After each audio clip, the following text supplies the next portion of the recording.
Everyone, હું HK Barad cooking ચેનલમાંથી બોલું છું. આજે આપણે બનાવીશું કાચી કટકી કેરીનું અથાણું. કાચી કેરી છે, સાલ ઉતારી દીધી છે.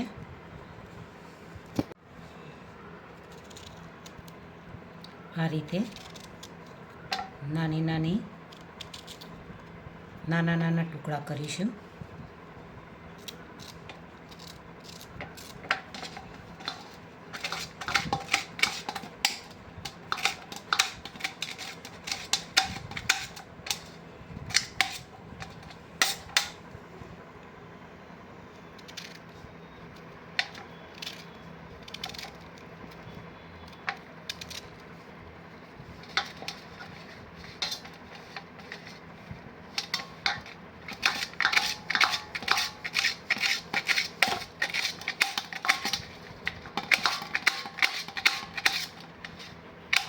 નાના ટુકડા કટિંગ કરીશું. આને કટકી કેરી કહેવાય.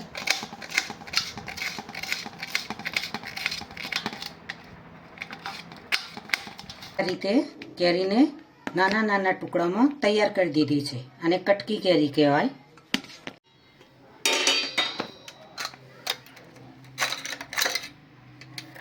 હવે તેમાં મીઠું એડ કરીશું,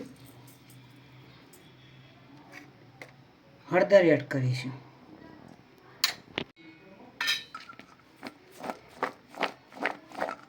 મિક્સ કરી દઈશું.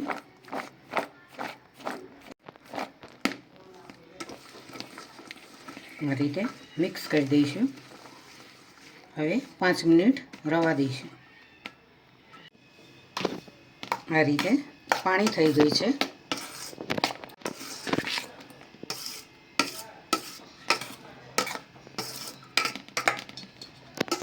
$500 ગ્રામ જેવી કટકી કેરી છે. 700 ગ્રામ જેવો ગોળ લીધો છે.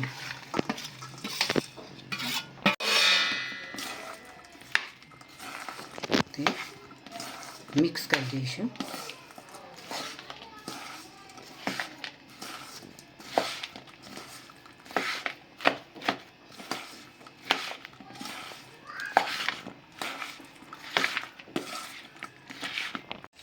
કઢાઈની અંદર હવે તેને ગરમ કરીશું. ગોળ બરાબર ઓગળી ના જાય ત્યાં સુધી ગરમ કરવાનું છે. એક રસ થઈ જવું જોઈએ ગોળ.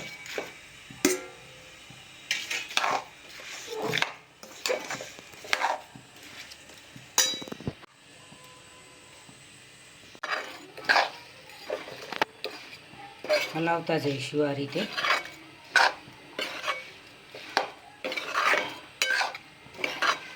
ખૂબ જ સરસ એવી કટકી કેરી ટેસ્ટફુલ અથાણું બનાવીશું. હિંગ, મરી અને તજ તેને અધકચરું વાટી દઈશું.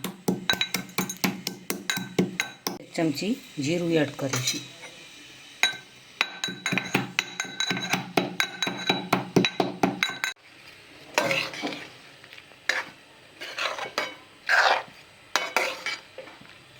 પાણી ખાવા લાગ્યું છે ગોળનું. આ રીતે ધીમા ગેસ ઉપર આ રીતે થવા દેવાની છે કટકી કેરીને. એને પલાળ્યા સિવાય આ રીતે અથાણું બનાવવાનું છે.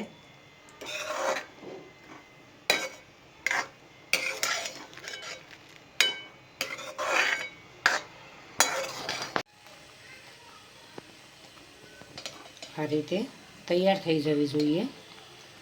કેરી પણ ઢીલી થઈ ગઈ છે.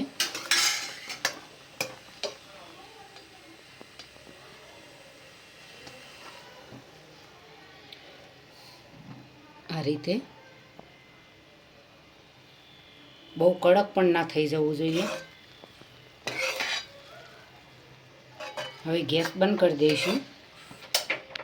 એડ કરીશું તજ, મરી, લવિંગ અને જીરું.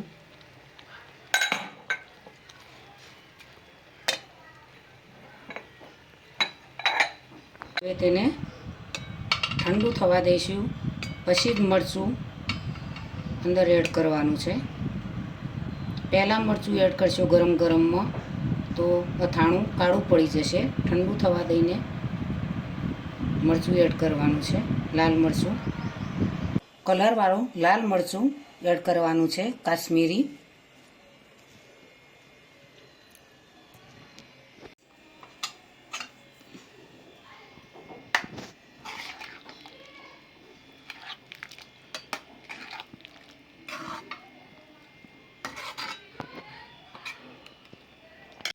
કટકી કેરીનું અથાણું તૈયાર થઈ ગયું છે. સિમ્પલ ને સાદું અથાણું તૈયાર થઈ ગયું છે.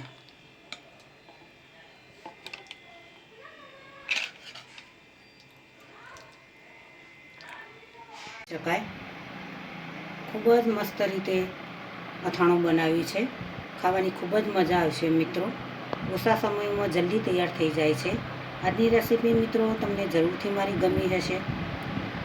આ રીતે અથાણું તૈયાર કરીને તમે ડબ્બામાં પેક કરીને ફ્રીજની અંદર મૂકી રાખો છો તો 6 મહિના સુધી તમે આ અથાણું ખાઈ શકો.